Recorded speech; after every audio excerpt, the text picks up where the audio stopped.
bom dia, meus amigos, minhas amigas, trabalhadores do Brasil e do mundo. Aqui estamos aqui pela Rede Mundial de Computadores. Eu sou Moacir Soares, estarei com vocês por 65 minutos, apresentando o programa 65 no Mundo do Trabalho, aqui pelo canal M65. Hoje, dia 12, sábado, dia 12 de fevereiro de 2022, e temos a honra de hoje... Temos aqui o privilégio, né, de ter em nossa bancada dois bravos companheiros que já têm feito companhia em todos os nossos programas, que é o companheiro Celino Bezerra e Felipe Lima. Quer dizer que isso é um programa de trabalhadores, feito por trabalhadores e para trabalhadores, e com temas, evidentemente, identificados com a causa da classe trabalhadora brasileira. Eu quero dizer que o nosso programa tem a produção e direção de Carlos Albérico Medeiros e Arthur Varela. Carlos Albérico hoje comanda aí a parte de produção, o programa está sendo gravado, programa feito na semana e exibido, portanto, hoje, sábado, dia 12. Eu já os convido para a nossa saudação inicial. Convido Felipe Lima, radialista, jovem, uma camisa bonita aí da Negro, União de Negros pela Igualdade, né? E que semana passada esteve ausente do nosso programa, que estava participando, né, de um fórum de juventude da CTB. Bom dia, Felipe. Uma satisfação imensa tê-lo aqui conosco. Bom dia, Moacir. Bom dia, Celino. Bom dia aos amigos do 65 no Mundo do Trabalho, em mais uma edição. Vamos falar mais, né, do mundo do trabalho deste sábado, inclusive com informações importantes, inclusive como você citou. Vamos falar um pouco sobre a primeira reunião do ano da Secretaria de Políticas da Juventude Trabalhadora da CTB, da CTB-Jovem, e vamos falar um pouco sobre o que aconteceu nessa reunião daqui a pouco, mais uma edição dessa. Ok, Felipe. Muito obrigado aí pela sua presença. Lembrar que no segundo bloco do nosso programa, nós estaremos entrevistando o professor Altair Freitas, né? Já está aqui na nossa intersala e logo mais estaremos o chamando aqui para a entrevista. Eu já convido Celino Bezerra, presidente da CTB, aqui no estado do Rio Grande do Norte, para também fazer a sua saudação inicial. Bom dia, Celino. Um prazer imenso tê-lo de volta aqui no programa 65 do Mundo do Trabalho. Bom dia, Moacir, bom dia, Felipe, bom dia, Albérico, bom dia também aos que vamos assistir, estamos assistindo nesse momento. Queria dizer que mais um tema, como o Felipe tocou aí no assunto, né?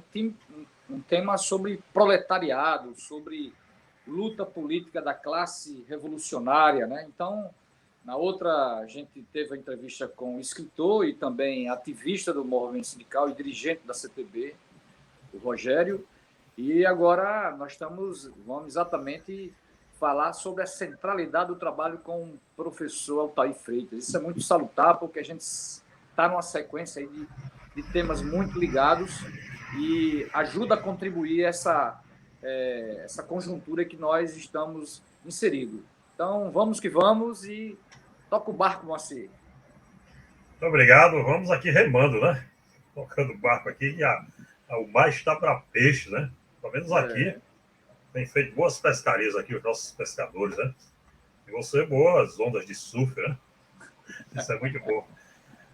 Felipe, eu gostaria de ouvir o seu comentário aí da semana, o que realmente você traz de evidência no mundo do trabalho, principalmente relativo à juventude potiguar e brasileira. Exatamente, Moacir. Vamos falar um pouco sobre a reunião que participamos neste último sábado da Secretaria de Políticas para a Juventude Trabalhadora da Central dos Trabalhadores e Trabalhadoras do Brasil, da CTB, a nossa querida CTB Jovem. A reunião foi organizada pela executiva da CTB Jovem, com vários secretários de juventude da Central em todo o Brasil. Nós participamos representando o Rio Grande do Norte e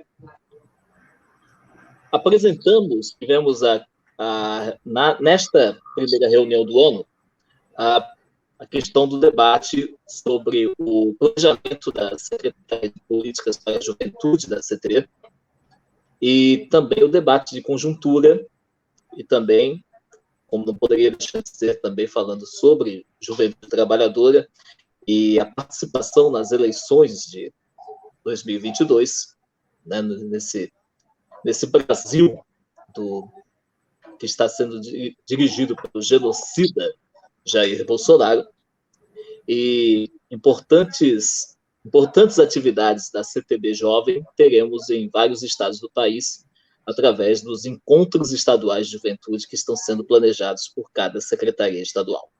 E também teremos o encontro nacional da CTB Jovem, que acontecerá provavelmente no mês de junho, ainda em data e local para serem realizados.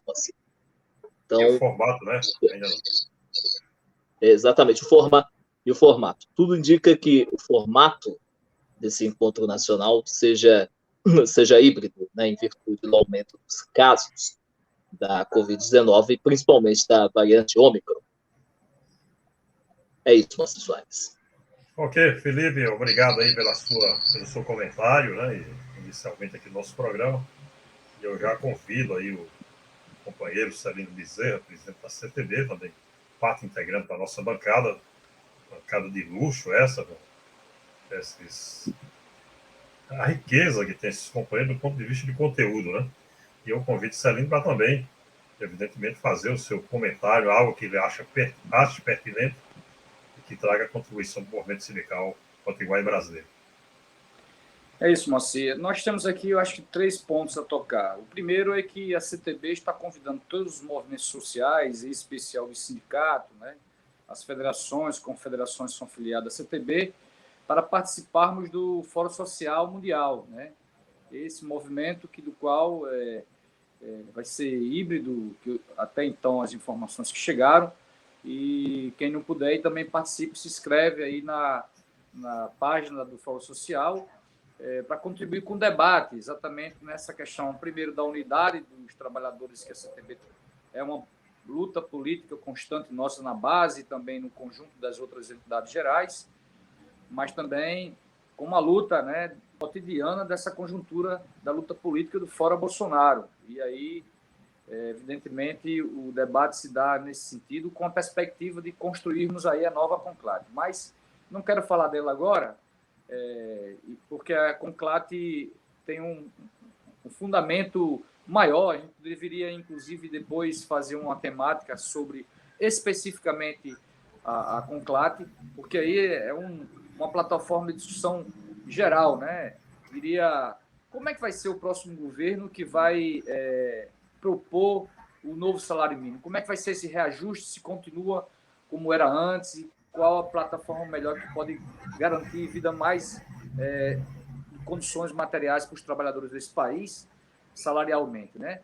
É do IBGE ou é próximo a isso? Quer dizer, toda uma discussão, como é que vai ser as políticas públicas e sociais para os trabalhadores, né? A revogação da lei, da reforma trabalhista, né? Como é que vai se dar isso? Então, é todo um debate que hoje, além da unidade dessas centrais, a Conclave é uma grande preocupação que a CTB já começa a construir nesse processo.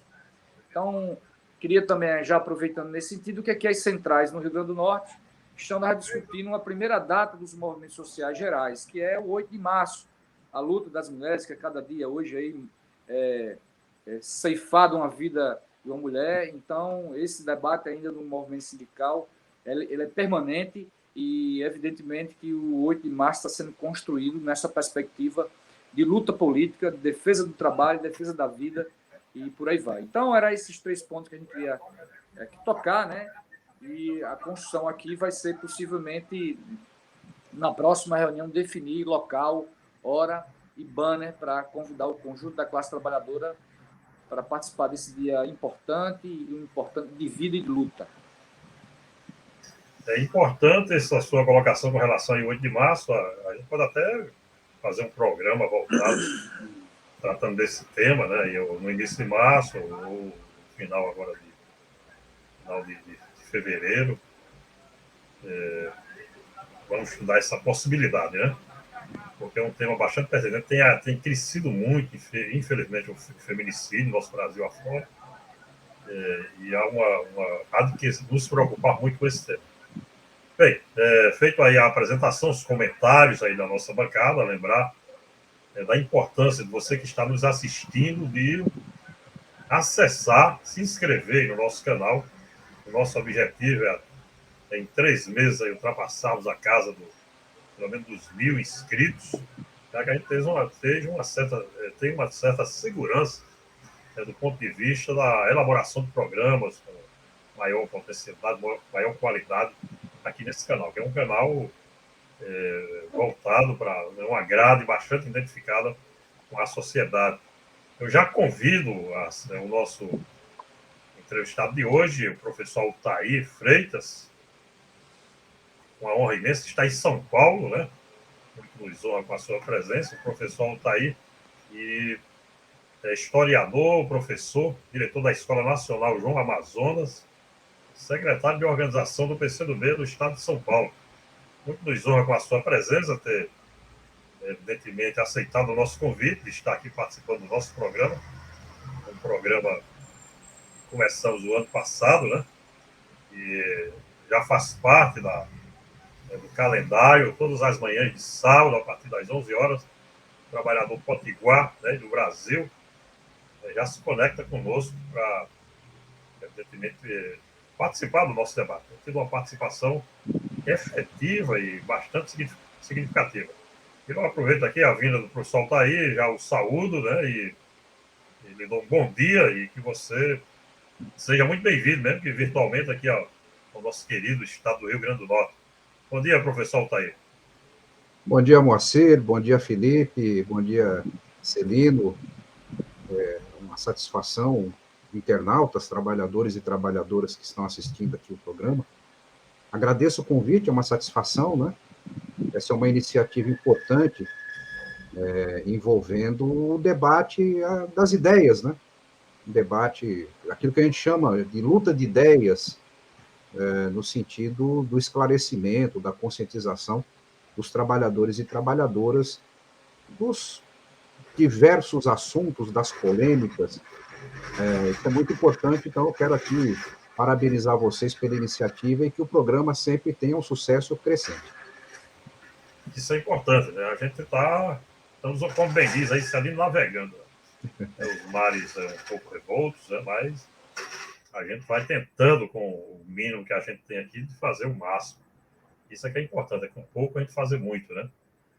Temos uma equipe bastante comprometida, né? Foi uma ideia piloto. Ainda no Estado não tem nenhum programa com essa característica, com esse formato. E nós estamos aqui fazendo a obra de milagre, né? Se mantendo no ar, sacrificando, evidentemente, mas é um papel revolucionário nosso de fazer essa comunicação. Eu já passo aqui, nós já conversamos aqui antes em off, aqui antes de iniciarmos o nosso programa, já ficamos bastante aí informados, né? Eu, particularmente, quero falar de 2 artigos que o professor escreveu recentemente, um em dezembro, né? É o sujeito da revolução, será o proletariado. Alguns acham que serão os alienígenas, então é muito bom. Esse foi dia 15 de dezembro do ano passado. E temos um mais recente, agora 12 de janeiro, que é o debate sobre a reforma trabalhista e a necessária compreensão sobre o capitalismo no nosso tempo. Então, isso nos dá assim, muito subsídio para que a gente possa ter um debate aqui muito importante, muito contributivo, né, para a classe trabalhadora potiguar e brasileira. Eu convido o nosso presidente da CTB aqui no Estado, o Celino Bezerra, para ele iniciar aqui essa sabatina de perguntas ao nosso convidado de hoje. Celino, com você. Bom dia, Altair Freitas, seja bem-vindo às nossas terras potiguares, apesar de ser ainda virtualmente, né? Esse contato virtual. Mas que bom, você assumiu aí a Escola João Amazonas, fiquei muito feliz em saber dessa tarefa que assumisse. E o tema aqui e também o programa, tudo ligado ao trabalho, né? O mundo do trabalho diverso e tal. E ao saber que você estaria sendo convidado aqui, e fiz a leitura de um artigo, e a pergunta, não vou ligar o artigo aqui ainda, né? Eu acho que a produção sua, ela já lhe dá essa garantia de fazer esse debate. Mas o que é ser hoje um diretor, no caso, um regente, né? O reitor da nossa escola, que é a escola do Partido Comunista do Brasil, no momento em que, por exemplo, o movimento social está diríamos, em vanguarda e nessa fração, inclusive, de bandeiras civis, né? E qual a orientação hoje que a Escola João Amazonas, o dirigente Altair Freitas, já há algum tempo no movimento comunista, né?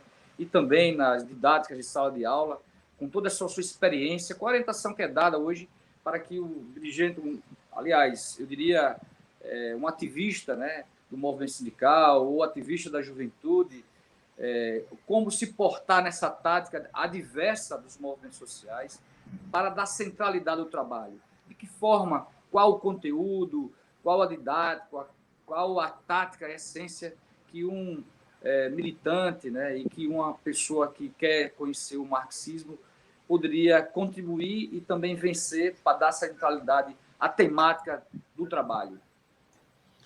Bom, Celino, Felipe, Moacir, internautas, primeiro, nós temos sempre que lembrar em que tipo de sociedade que a gente vive, né? A gente não vive numa sociedade aleatória, numa sociedade qualquer, nós vivemos no capitalismo.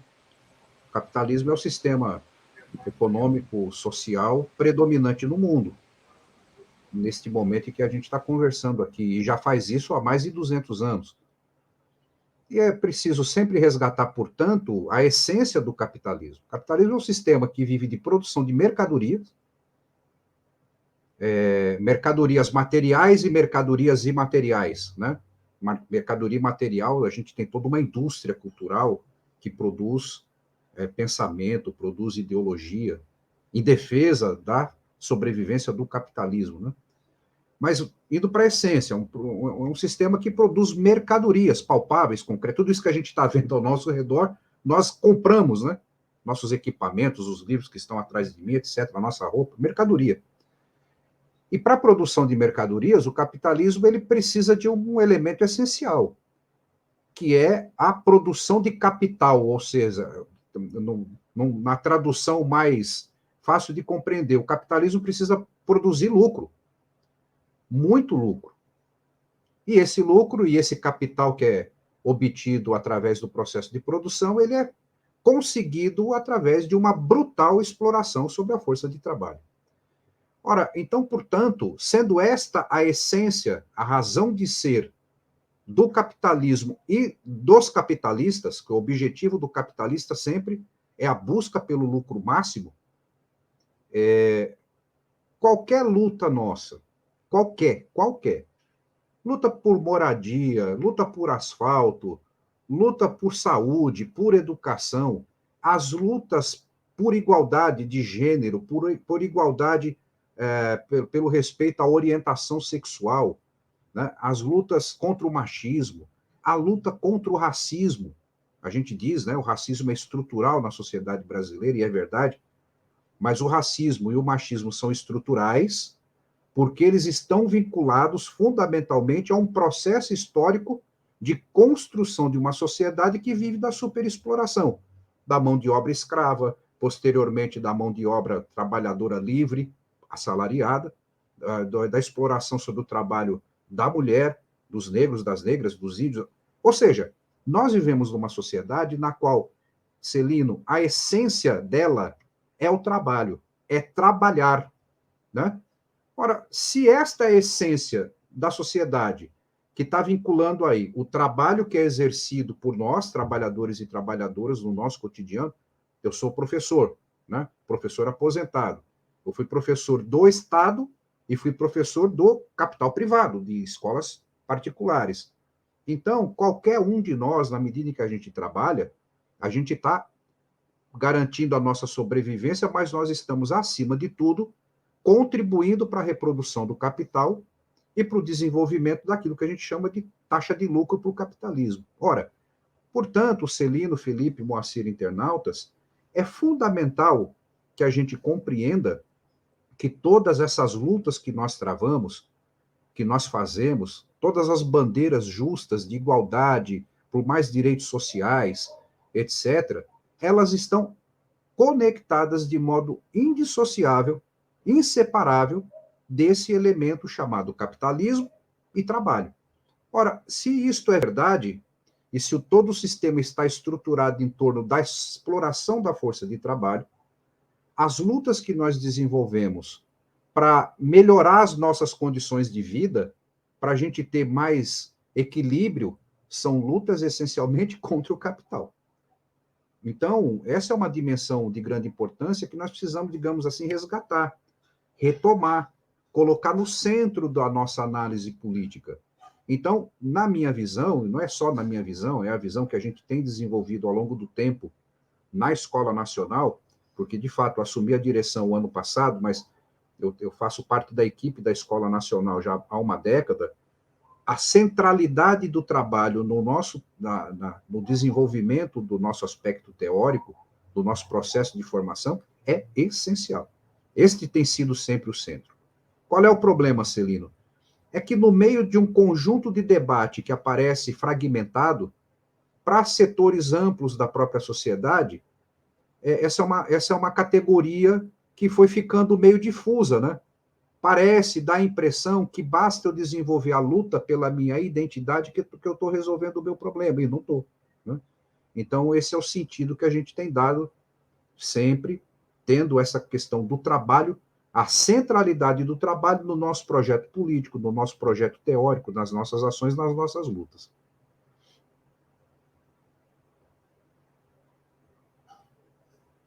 Professor Altair, num dos seus artigos, você enfatiza o novo formato de exploração do capital, e você cita, notadamente, acho que um artigo de dezembro que eu citei aqui, sobre o sujeito histórico. Eu queria que você falasse em miúdo o que é esse sujeito histórico. O sujeito histórico, né, assim, dentro do pensamento marxista, da interpretação que o marxismo faz das transformações históricas, em todo o período histórico, quando você tem grandes transformações, grandes mudanças, então você pega, por exemplo, lá, quando a Europa vivia no chamado feudalismo, né? Você viveu todo um período de transição do feudalismo, que vai progressivamente construindo o capitalismo, no qual as lutas populares, as lutas do povo, principalmente a luta dos camponeses, essas lutas elas foram se juntando com as lutas de uma classe social que estava se desenvolvendo, que a gente chama de burguesia, né? Primeiro os comerciantes, depois os produtores de manufaturas, avançando para a burguesia que vai desenvolver a chamada Revolução Industrial. Ora, essa burguesia, que num processo crescente se transformou na classe fundamental da transformação, da superação da Idade Média e do feudalismo para o desenvolvimento do capitalismo, a burguesia foi o sujeito histórico. Pela força do dinheiro que ela acumulou, pela influência cultural que ela exerceu sobre o imaginário, sobre o consciente, sobre o inconsciente daqueles povos da Europa, e ela foi conduzindo o processo revolucionário prolongado até ela, a burguesia, se tornar a classe dominante depois das revoluções na Inglaterra no século XVIII, da Revolução Francesa ali no final do século, as revoluções inglesas do século XVII, a Revolução Francesa no final do século XVIII, a expansão do Napoleão Bonaparte pela Europa, promovendo esse ideário burguês. Então, a burguesia foi o sujeito histórico daquela grande transformação. Bom, o capitalismo se implantando como sistema econômico predominante, o próprio capitalismo criou um outro sujeito histórico, que é o chamado proletariado urbano, trabalhadores assalariados das fábricas dos diversos setores da produção econômica, que são explorados, né? Voltando para aquele raciocínio que eu estava desenvolvendo no começo, né? A massa trabalhadora, que a gente chama no marxismo de proletariado, operários, professores, comerciários, aí na CTB vocês lidam com o movimento sindical de múltiplas categorias, né? Essa massa trabalhadora entra em choque com o capitalismo. Ela entrou em choque por melhores salários, por redução de jornada de trabalho, por direitos sociais, por direitos civis. Vocês sabem que o proletariado europeu e depois o proletariado de boa parte do mundo lutou para poder votar, para poder ter os seus partidos, para poder disputar o poder. Foi luta, né? Ora, então, nós entramos com o capitalismo numa era histórica em que a burguesia continua sendo sujeito, porque ela é classe dominante, mas entra um novo sujeito histórico que é o agente da transformação, que é o chamado proletariado, em especial o proletariado urbano e os trabalhadores assalariados do campo, ou pequenos camponeses, etc. E tal. Bom, então, com o fim da União Soviética, ali no final dos anos 80, nos anos 90, surgiu todo um debate a partir de alguns intelectuais que diziam o seguinte, ó, esquece esse negócio de trabalhador, esquece essa conversa de que o proletariado vai trazer a mudança, não vai. Porque a ideia desses caras, desses intelectuais, é o seguinte, o projeto de construção do socialismo, Felipe, era um projeto trabalhista, era um projeto conduzido pela massa trabalhadora, pelo proletariado, né? Bom, como a União Soviética ruiu, qual foi o senso comum que se estabeleceu? O socialismo fracassou. O socialismo acabou. Vocês vão de lembrar, inclusive, os mais antigos, que teve um intelectual estadunidense que proclamou que a queda da União Soviética representava a vitória definitiva do capitalismo. E até ele Francis Fukuyama, cunhou uma frase que ficou famosa. É o fim da história. O capitalismo venceu e acabou a conversa. Então, muitos intelectuais começaram a questionar esse elemento proletariado como agente da transformação. E a gente está em casa, né? Está em casa, acontece isso, estoura o alarme aí do carro aqui na frente, mas faz parte. Então... Tomara que não seja um ladrão levando, né? Pois é.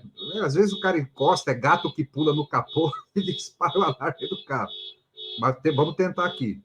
Então surgiu esse debate. Mas o diabo é o seguinte, bom, o capitalismo continuou predominando, o capitalismo voltou a entrar em crise, né?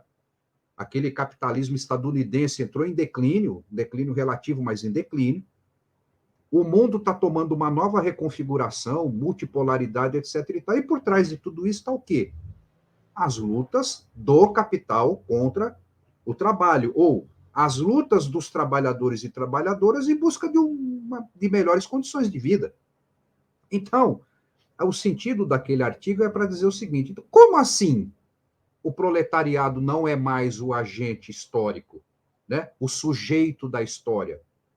Porque todo mundo que está ouvindo aqui, que já fez greve, quem já lutou por aumento de salário, quem já lutou para ter sua casa, quem já se juntou para ter o asfalto na sua rua, para ter esgoto, etc. e tal, isso são lutas fundamentalmente vinculadas para tentar superar as dificuldades financeiras, as dificuldades econômicas, obter melhorias na vida.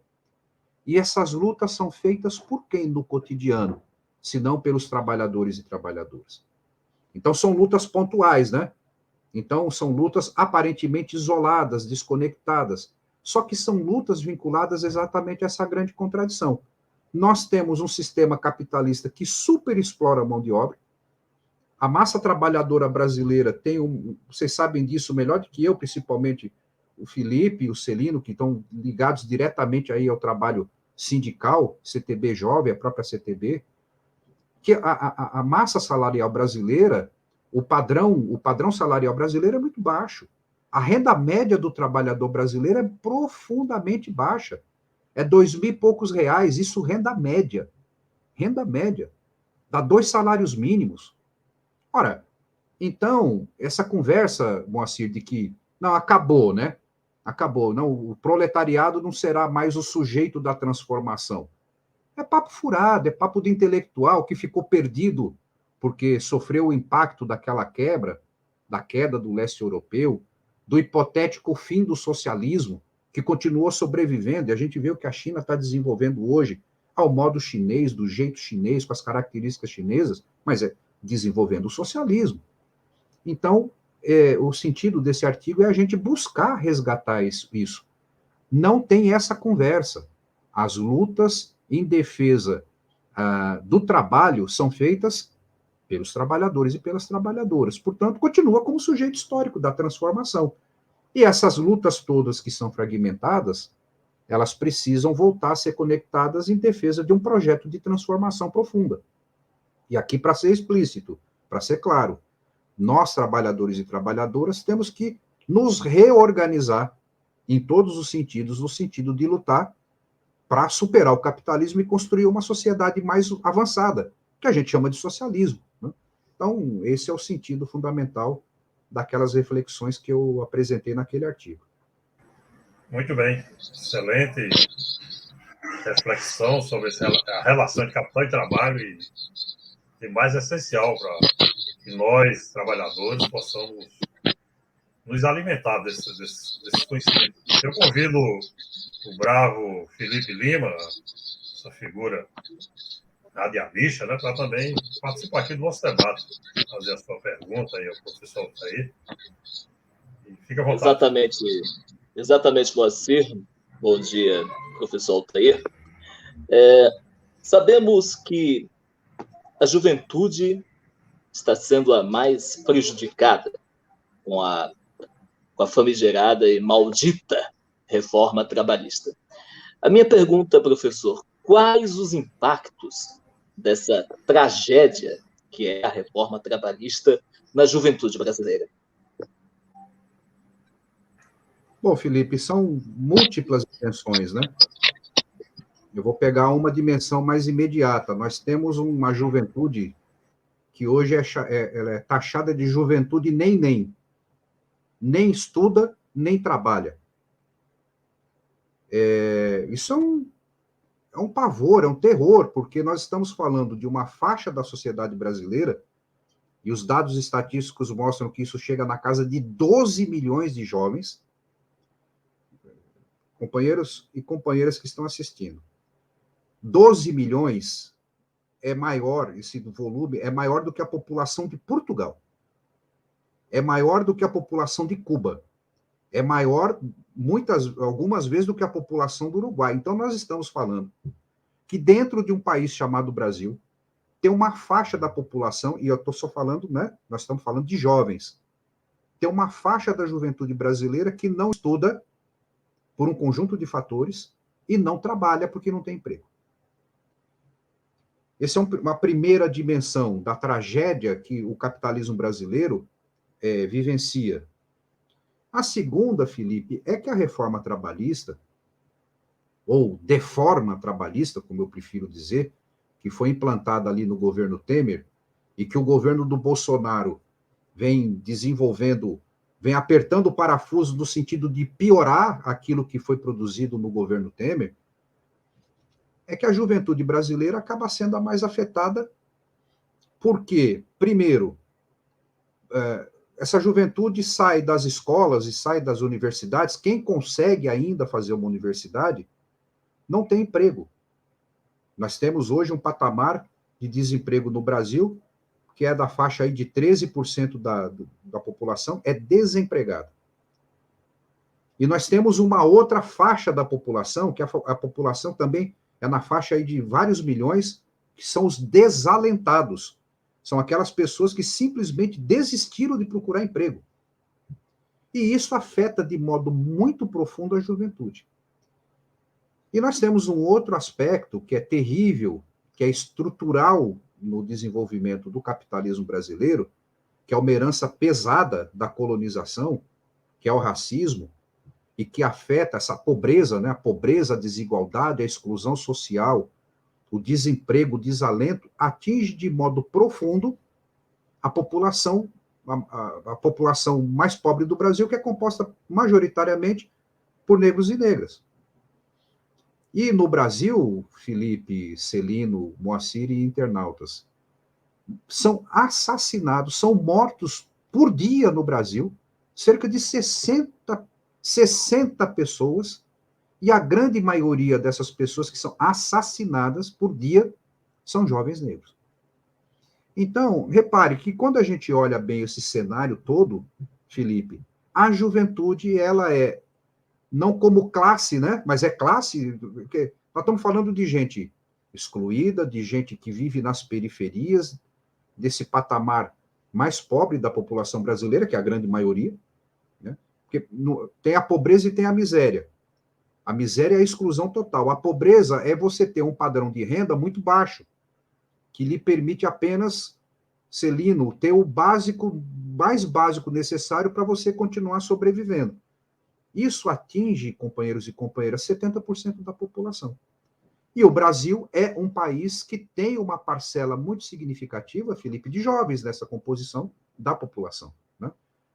Então, acaba sendo, digamos assim, natural, entre aspas, que as mazelas do capitalismo brasileiro, que as mazelas do capitalismo que afeta o mundo e que afeta o Brasil de forma muito intensa, afete, em especial, a população mais jovem. Então, isso nos leva, Felipe, a raciocinar da seguinte maneira: qualquer recomposição econômica do Brasil, qualquer projeto de desenvolvimento econômico, tem que levar em conta, primeiro, em primeiro lugar, uma retomada muito forte do desenvolvimento da indústria, do desenvolvimento dos setores produtivos, setor produtivo da economia, com geração de emprego, mas não é qualquer emprego, né? Não é oferecer, como tem sido feito, Moacir, seja empreendedor.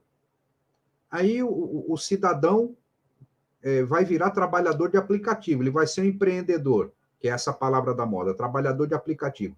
São 30 milhões de trabalhadores e trabalhadoras trabalhando por aplicativo e plataforma no Brasil.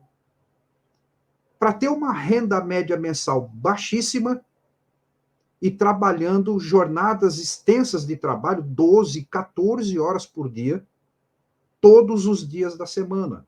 Então, que empreendedorismo é esse? Né? Não tem nada a ver com empreendedorismo, é mais um aspecto da ideologia do capitalismo que tenta forçar os trabalhadores a serem... Vem com essa ideia, né? Seja patrão de si mesmo, você vai ter liberdade para fazer, Felipe, a sua jornada de trabalho. Nesse dia, se você não quiser, você não trabalha. Olha que beleza, tudo conversa. Porque se a pessoa naquele dia não trabalhar a jornada dela 13, 14 horas por dia, ela vai passar fome. Sem garantia, sem vínculo trabalhista, né, Celino? Sem leis trabalhistas protegendo, sem ter um local para comer, etc. e tal. E a grande maioria desses trabalhadores e trabalhadoras, Felipe, são jovens. São jovens, abaixo dos 30 anos. Então, a juventude precisa estar dentro do projeto de uma retomada do nosso desenvolvimento econômico, de superação do capitalismo. A juventude, ela precisa ser olhada com muito carinho, com muito cuidado, para que ela seja também uma das alavancas desse desenvolvimento, a partir de uma retomada que seja consistente do nosso desenvolvimento. Perfeitamente, professor. Eu convido agora assim, só um comentário rapidinho sobre o que você falou. Os usuários, né, os trabalhadores de aplicativo, é isso que você falou, né? O escravo moderno, né? As ferramentas de exploração do trabalho, e diz que a modernização do trabalho leva a isso, né? Ela não sabe nem quem é o patrão, está sendo explorada achando que está trabalhando. Eu convido o Celino a mais uma rodada de perguntas aqui no nosso debate. Você, professor. Liga o som. Estava ligado, mas bom. Altair, eu acho muito interessante assim, a sua narração nessa questão da centralidade do trabalho, e aí eu vou dar aqui, como diz o outro, uma mexida mais ali um pouco sobre essa temática. esse homem, esse ser humano que já passou secularmente, milenarmente, talvez, né? Talvez não, sim, claro, gerações neolítica, paleolítica, primitiva, né, feudal, aí daqui a pouco está nesse grande maquinário que o Ludwig queria quebrar a máquina, que era a saída.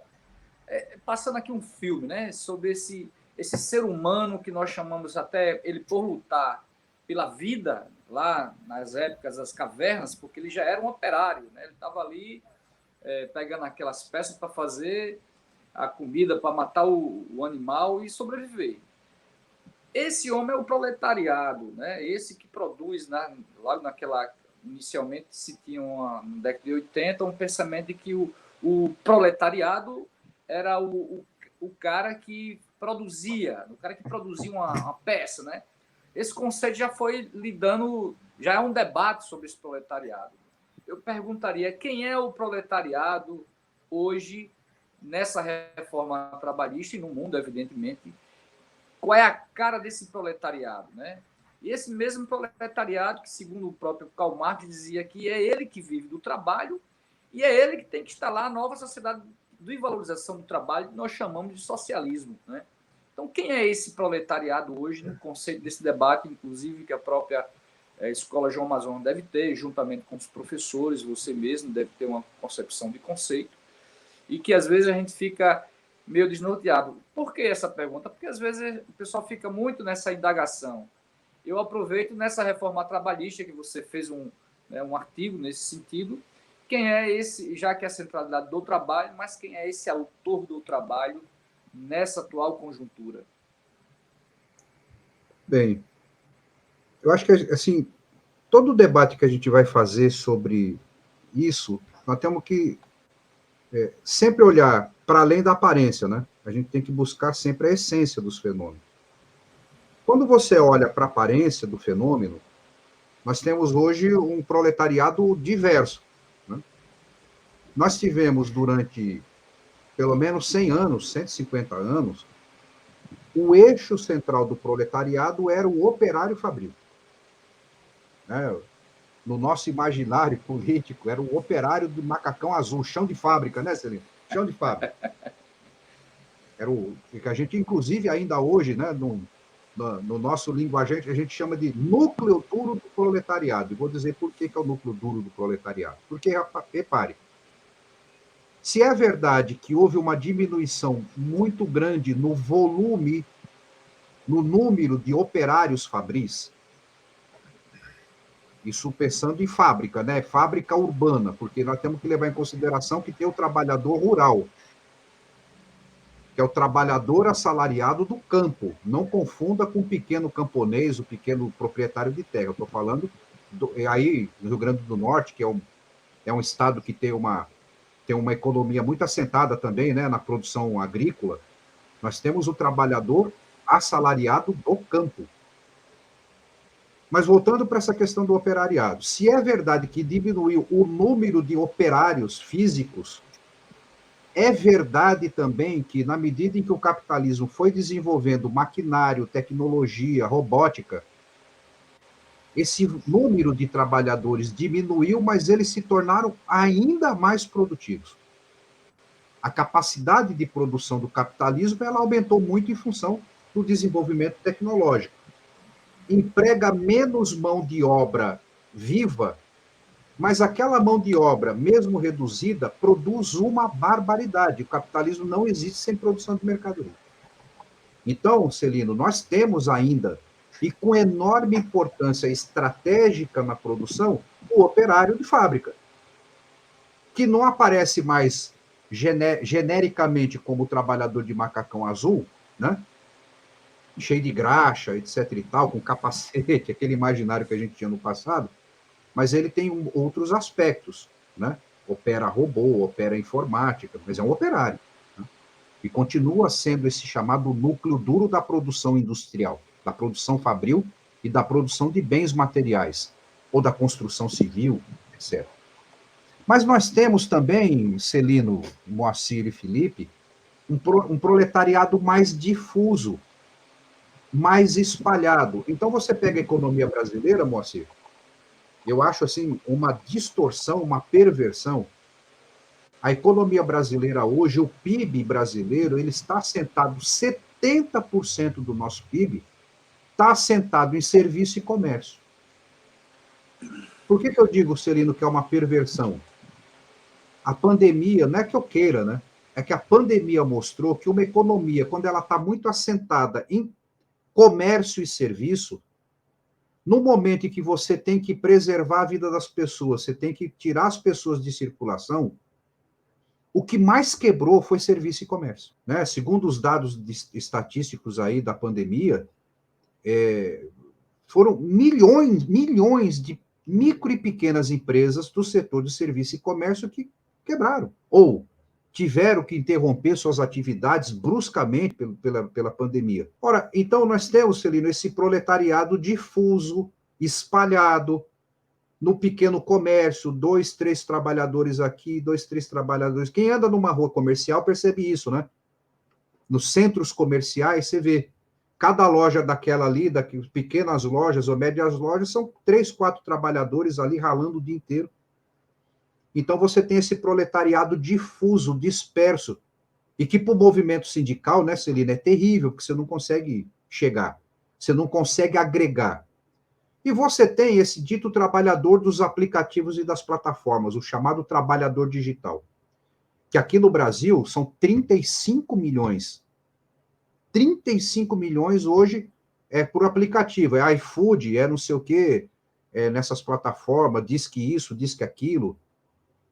Então, tem uma outra, digamos assim, tem uma outra configuração. Agora, isso é aparência, né? É um fenômeno real, é um fenômeno que existe, está estabelecido, mas tem a essência disso, que está por detrás dessa dispersão, por trás dessa pseudo-modernidade, por trás disso, né, Felipe, o jovem trabalhador do aplicativo, que a gente chama genericamente de trabalhador uberizado, dos aplicativos e das plataformas, esse jovem, ele acha que ele é patrão de si mesmo porque ele faz a própria jornada de trabalho. Só que, Celino, repare, quando você vai na essência, seja o trabalhador fabril, seja o trabalhador dos serviços do setor de serviço e comércio, seja o trabalhador dessas tecnologias, por detrás disso tem o quê? Grandes, pequenas, médias e microempresas super explorando as microempresas menos, evidentemente, que são pequenos empreendimentos, né? Mas por detrás da essência você tem grandes conglomerados capitalistas super explorando a força de trabalho, em busca da maior taxa de lucros que for possível. Então, Celino, por isso que aí eu volto, né, para o raciocínio. O capitalismo, ele vai se modificando nos mecanismos de exploração da força de trabalho, mas ele mantém uma essência. E o que é que nos interessa, de fato, é compreender a essência. Compreender a partir da essência, e aí fica um desafio, de fato, Celino, Felipe, é como é que a gente vai criar mecanismos de reaglutinar esta força de trabalho dispersa. Isso é um desafio. Se eu tivesse a fórmula, seria simples, né? Mas nós não temos. É o nosso desafio, é o desafio do nosso tempo histórico. Como reaglutinar esses trabalhadores, essas trabalhadoras dessa dispersão, primeiro para que eles tenham, né, continuem sendo ativos no enfrentamento, na busca de melhores condições de vida, de trabalho, diminuição de jornada. Eu abro aqui um parêntese, a China, o Estado chinês, está criando toda uma nova legislação para garantir aos trabalhadores de aplicativos e de plataformas direitos básicos fundamentais. Eu estou falando da China. Da China. Né? E aqui no Brasil nós estamos num patamar muito atrás. E aí eu conecto, Celino, com essa questão da reforma trabalhista, né?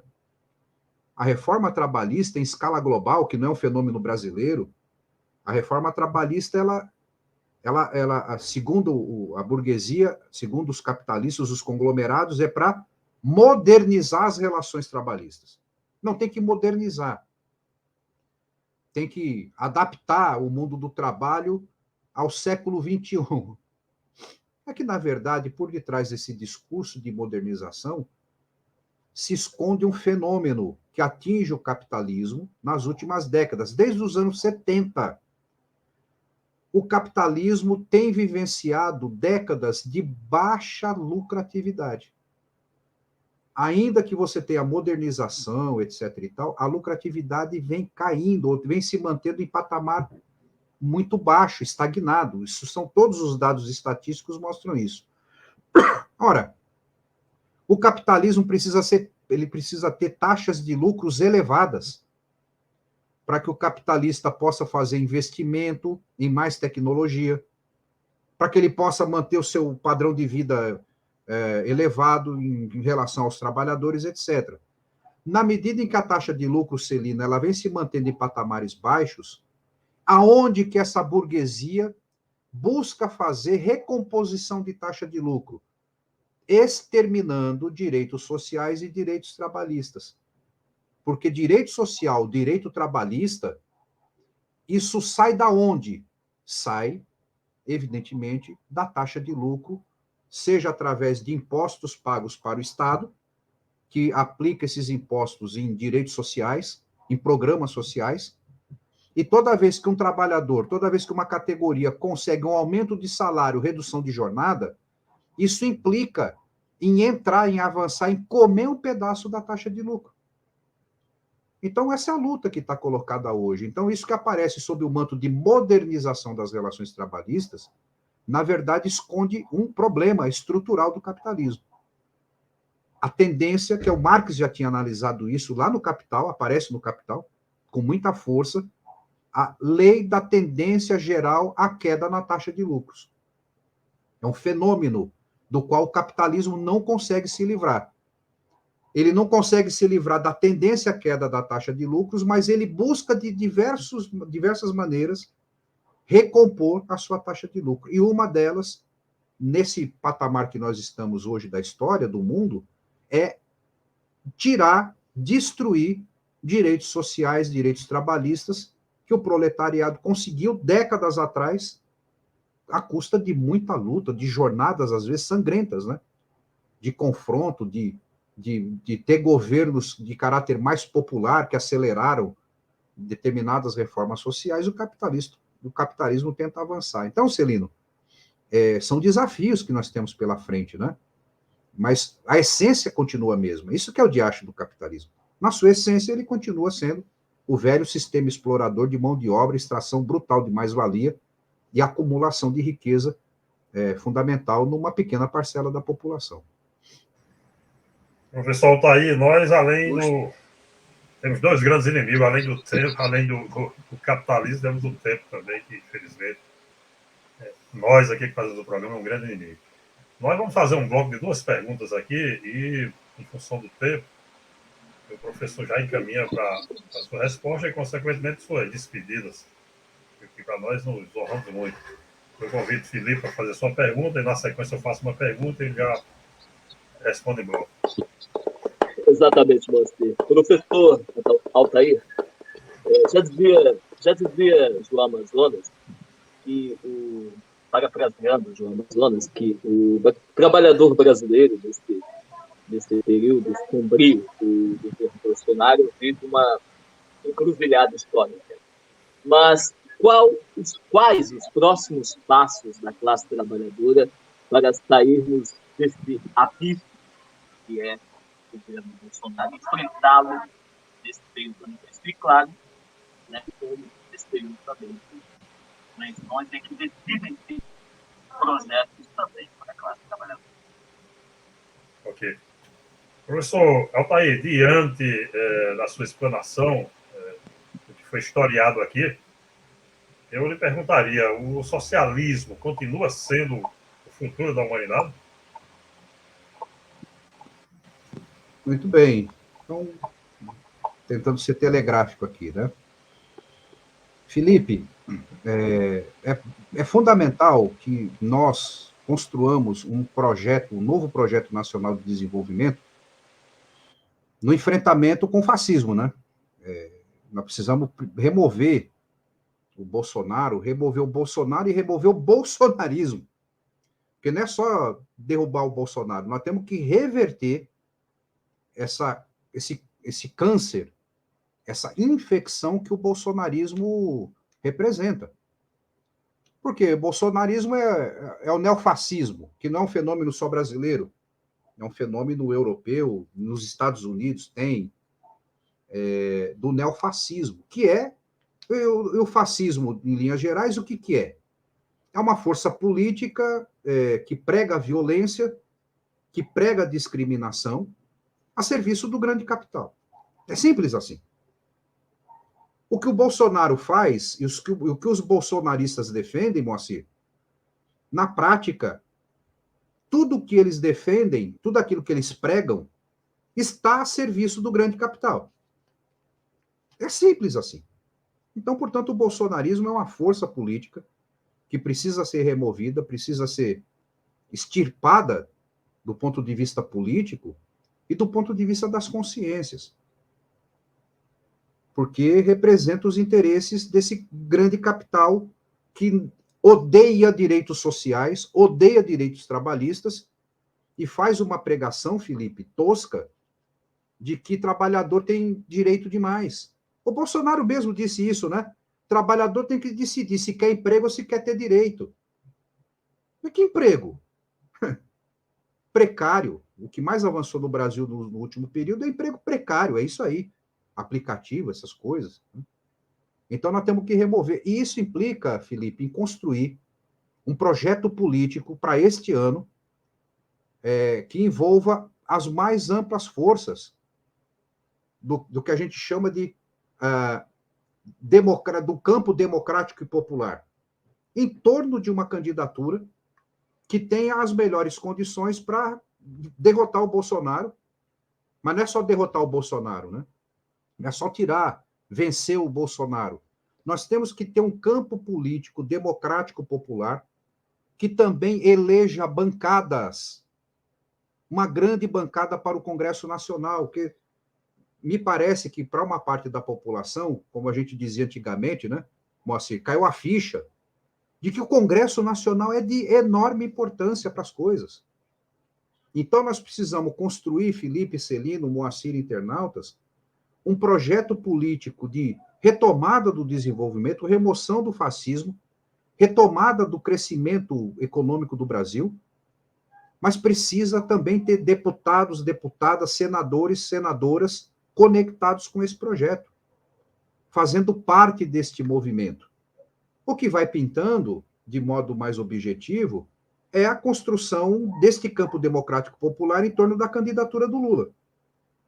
É o que vai se construindo. Pode ser que a gente tenha aí uma grande federação partidária, envolvendo PT, PSB, PCdoB, PV, quiçá outras legendas, né? Para construir, reconstruir um projeto de desenvolvimento econômico do Brasil. Então, eu penso, Celino, que uma das tarefas do movimento sindical, do nosso movimento sindical, é jogar muito peso nisso. É ter esse conclate, né, o Conselho Nacional das Classes Trabalhadoras, reunir as centrais sindicais, junta a Força Sindical, junta a CTB, junta a CUT, vamos aqui. Nós temos uma tarefa de retomar corações e mentes desse proletariado no sentido do avanço. E promover a ideia de que, para ter avanço, precisa ter desenvolvimento econômico, precisa ter emprego, precisa ter renda. E isso não cai do céu. Isso é fruta de muita luta, de muito trabalho e de muito confronto com os setores do grande capital que são contra isso. Porque são setores, Celino, que estão profundamente vinculados ao imperialismo estadunidense.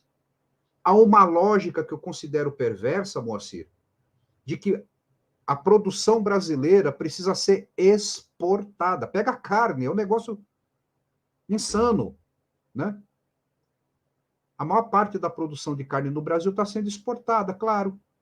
Os caras ganham em dólar, acumulam fortunas e o quilo da carne moída aqui em qualquer açougue é 20, 30 reais, é 30 reais, não pode. Então, nós temos um setor da economia brasileira que está vinculado diretamente a esse elemento, ó, tem que exportar, exportar, exportar, exportar, e desabastece o mercado interno. Nós temos que discutir isso. Temos que Viu, Altair? discutir. Fale. Ainda tem uma centralidade de disputa do Estado e os norte desse Estado, né? Qual é o Exato. norte do Estado brasileiro? Essa é a disputa Exato. também, a disputa política. Exatamente. O norte do Estado brasileiro é exatamente a partir do Estado, tendo o Estado como impulsionador desse desenvolvimento. O Estado como impulsionador do desenvolvimento nacional. Quer dizer que é para estatizar tudo? Não. Mas o Estado como esse elemento aglutinador do capital privado, do capital estatal, mover as emoções, mover o povo brasileiro em defesa de uma retomada de desenvolvimento equilibrado, né? Crescer o bolo e dividindo parte do bolo com o povo, é óbvio, né? Recompor salário, aumentar o padrão de vida do povo, ou seja, são desafios grandiosos. Então, eu penso que nós precisamos, nesse processo todo, desenvolver, Felipe, com a juventude trabalhadora, desenvolver esse debate, retomar isso, repor o Brasil nos rumos de um desenvolvimento, evidentemente, claro, naquilo que nos diz respeito também, avançar na luta pela compreensão de que, sim, Moacir, o socialismo é essencial para o futuro. Basta ver todo o nosso passado e o nosso presente. Porque o pessoal diz assim, o capitalismo deu certo. Beleza, deu certo para quem, cara pálida? Deu certo para quem? O capitalismo dá super certo. É o sistema do 1%. 1% da população mundial é muito rica. O diabo é que 80% da população mundial é muito pobre. Então, nós precisamos retomar, repor isso, né?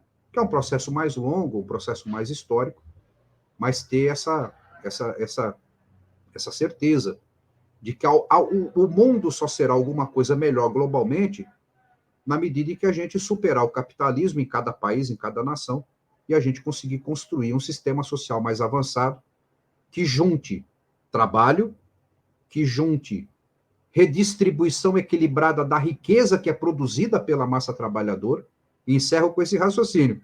Eu costumo brincar, companheiros e companheiras, dizendo o seguinte, o capitalismo não produz riqueza, quem produz riqueza são os trabalhadores e as trabalhadoras. Capitalismo produz rico. Excelente. Quero agradecer a nossa bancada, ao Felipe Lima, que muito bem representou a juventude aqui nesse debate, também ao presidente da CTB, esse bravo lutador, Celino Bezerra, também escritor, né? Tem várias edições aí de livros escritos, e que muito nos honra sempre com a sua presença aqui no nosso programa. Obrigado, professor Altair. Em breve nós poderemos convidá-lo para mais um debate aqui no nosso programa. E desde já nós agradecemos pela sua imensa contribuição, pela participação efetiva aqui do 65 no mundo do trabalho. Eu quero dedicar o programa de hoje à memória de uma grande lutadora, uma liderança sindical que nos deixou essa semana. Liderança sindical, comunitária, uma feminista convicta, que foi a companheira, camarada Edneuza Jones. Nos deixou no último domingo, de forma precoce, né? E o movimento sindical, o movimento feminista potiguar está de luto com a partida da companheira Edneuza. Eu, particularmente, estive presente com elas em vários debates, em vários momentos. Acredito que os nossos companheiros de bancada também. Fica aqui um forte abraço a todos vocês, aos que acompanharam o nosso programa, ao nosso convidado, à nossa bancada. E já fica o convite para, no próximo sábado, estarmos aqui às 11 horas com mais um programa 65 no Mundo do Trabalho. Bom final de semana a todos.